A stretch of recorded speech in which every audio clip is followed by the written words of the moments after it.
Para pemirsa, kita berada di tempat retret Misionaris Claretian yang berada di Novisiat Benlutu, TTS NTT Indonesia. Ada tempat jalan setapak yang bisa digunakan oleh para peserta retret untuk mengadakan refleksi secara pribadi. Mereka bisa berjalan sendiri-sendiri, berjalan berdua-duaan, untuk merenungkan dan merefleksikan apa yang menjadi tujuan mereka dalam menjalankan retret di tempat ini. Alamnya yang tenang, yang di sekitarnya banyak macam tumbuh-tumbuhan akan sangat membantu mereka dalam merenungkan Tuhan, merenungkan hidup mereka, dan merenungkan tujuan hidup. Tempat ini sangat sederhana, belum dipoles secara maksimal, masih nampak secara alami, walaupun sudah ada sentuhan-sentuhan yang mengubah situasi alam menjadi nampak lebih memungkinkan setiap peserta retret untuk mengadakan perjalanan yang aman melalui jalan setapak. Dalam jalan setapak ini ada begitu banyak hal yang kemungkinan mereka temukan, berhadapan dengan alam terbuka, mendengarkan suara dari burung-burung yang berada di sekitar. Mereka akan menemukan jenis macam tumbuh-tumbuhan. Mereka akan melihat berbagai macam catatan atau gambar-gambar yang bersifat simbolis, di mana setiap orang akan menerjemahkan secara bebas apa makna dari semua simbol yang ada. Jalan setapak yang berliku-liku ini memang kelihatannya di dalam video cukup lama dalam perjalanan, tetapi pada kenyataannya hanya berada di salah satu kompleks yang mengitari rumah retret, tempat di mana setiap orang akan mengadakan perjumpaan pribadi dengan Tuhan, perjumpaan dengan alam, dan juga mereka akan membaca beberapa tulisan yang merupakan tulisan-tulisan yang menunjukkan sejarah kehidupan para misionaris Claretian, sejarah panggilan para imam Claretian mulai dari awal sampai pada detik ini.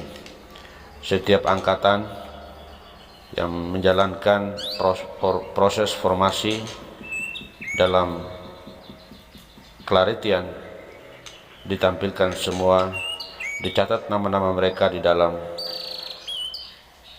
atas sebuah batu yang mungkin saja pengaruh waktu yang sudah lama sehingga tulisan-tulisan itu ada yang masih bisa dibaca, ada yang sudah mulai kabur. Ini kita melihat beberapa barisan batu, dan setiap batu itu mencatat nama-nama para imam Claretian setiap angkatan. Nampak di depan kita sebuah papan, beberapa lembar tercatat kalimat yang menjelaskan tentang apa itu misionaris Claretian. Kita tidak bisa membacanya secara jelas. Inilah definisi seorang misionaris Claretian yang digoreskan di atas beberapa lembar papan agar setiap pengunjung hanya untuk sekadar mengetahui tentang siapakah misionaris Claretian. Yang digambar di atas batu ini pendiri Santo Antonius Maria Claret, dan setelah itu kita melihat hati Maria tak bernoda sebagai pelindung. Dan selanjutnya kita akan melihat beberapa buah batu yang di atas batu itu tertulis nama-nama para imam, mulai dari angkatan pertama sampai dengan angkatan terakhir, mereka yang sudah berhasil ditabiskan menjadi imam yang tertulis di atas batu-batu ini. Ini merupakan satu simbol sejarah untuk memberikan informasi sekilas, walaupun tidak jelas bagi setiap pengunjung, tetapi paling kurang mereka bisa membaca, mendapat informasi tentang jumlah setiap tahun para misionaris Claretian yang ditabiskan menjadi imam. Ini merupakan buah tangan dari para frater novice yang pernah menjalankan formasi di tempat ini sebagai bentuk kerja kreatif dalam bidang seni, karena mereka diberi kesempatan untuk mengekspresikan seni mereka dalam bentuk apa saja. Ini sangat membantu sekali bagi siapa saja yang berkunjung di sini, dan bahkan kepada para misionaris Claretian yang sempat menjalankan retret atau rekoleksi di tempat ini, mengingatkan kembali tentang sejarah panggilan mereka dalam proses formasi sampai pada akhir. Memang nama yang tertulis di atas batu ini jumlahnya sedikit, tetapi ketika pertama kali masuk di seminari jumlahnya cukup banyak. Ada yang sampai 30 bahkan 60 orang ketika masuk pertama. Namun di dalam proses formasi, satu persatu harus gugur di dalam formasi, karena ada banyak hal penilaian yang memungkinkan mereka untuk meninggalkan seminari, karena banyak yang dipanggil, sedikit yang dipilih. Untuk mengikuti proses formasi di seminari Claretian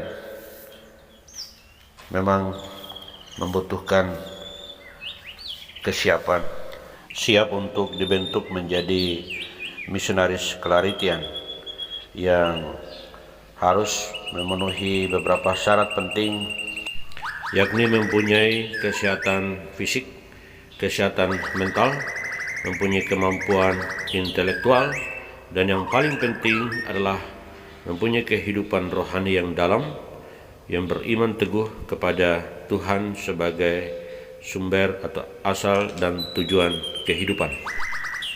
Beberapa tulisan yang kita lihat ini merupakan ringkasan dari refleksi setiap orang yang berkunjung di sini. Dan di atas batu-batu di bawah pohon yang besar ini ada beberapa catatan penting yang diambil dari buku autobiografi pendiri Santo Antonius Maria Claret yang menjadi bahan refleksi untuk mereka semua. Setiap kali mereka datang atau setiap pengunjung datang di tempat ini akan dibantu dengan beberapa tulisan yang bisa saja memberikan inspirasi.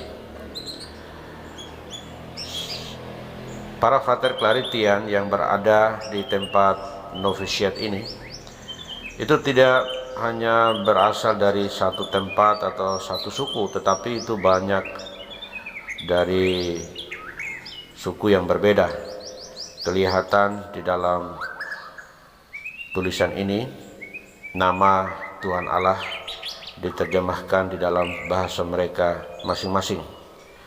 Ini menunjukkan bahwa misionaris Claretian itu terdiri dari banyak calon yang berasal dari budaya yang berbeda sebagai komunitas lintas budaya, komunitas lintas negara atau komunitas internasional. Jadi tidak ada calon di sini yang mendominasi setiap formasi atau tahap formasi untuk menyediakan para imam di masa depan. Ada keseimbangan dari setiap calon sehingga para misionaris Claretian mampu untuk melayani setiap kebutuhan di dalam gereja dimanapun mereka ditugaskan atau dimanapun gereja lokal membutuhkan.